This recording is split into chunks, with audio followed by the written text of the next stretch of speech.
A Korean man took pictures of me and posted them on porn sites. My face was attached to a naked body of a woman that I don't know. Someone impersonated me. He masqueraded as a friend. My boyfriend. An acquaintance. A stranger.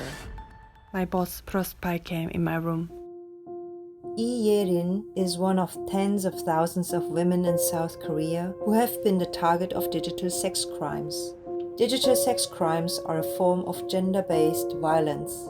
They can be images that are taken non-consensually with hidden cameras and sometimes shared, taken with consent but shared non-consensually, or images that have been manipulated or faked. I was working pleasantly for 5 or 6 years in a place and had good relations. But then, even though my boss was married, he started flirting with me. He gave me a gift. It was a small clock. The light annoyed me, so I kept moving it. But every time I moved the clock, he called me. I found it strange, so I googled the clock and found it was a special kind. Many of the women targeted in digital sex crimes are filmed with hidden cameras or spy cams. These tiny cameras are used to capture images in spaces like toilets and changing rooms, which are then often shared and even sold online, where they become difficult to track and erase. The clock streamed to a linked smartphone. It had been streaming for a month or a month and a half. After I googled it, I called him. I said, "This is not an ordinary clock." And he confessed. He said, "Is that the thing you stayed up all night to Google?" That means he was watching me.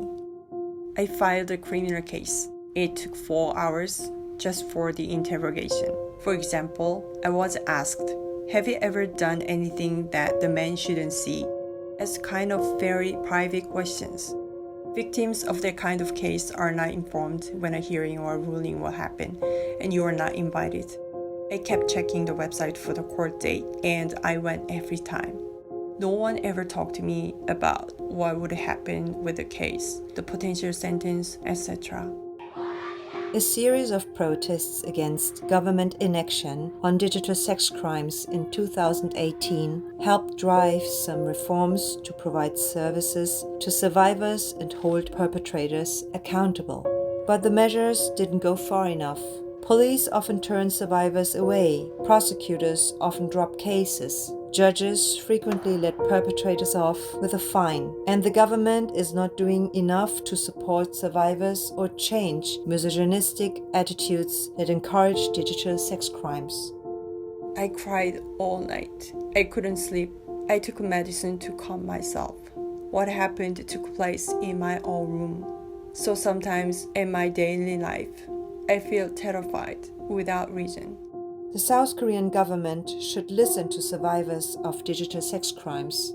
I worry about hidden cameras. I don't feel free to get around. I have insomnia. Anxiety. Depression. Rage. I wanted to I die. can't go out with a Korean man. I'm leaving the country. The government should take immediate action to increase access to services for survivors and provide them with compensation and justice. The government should also do more to prevent these crimes by teaching children and adults about gender equality, consent, and how to be safe and empowered online.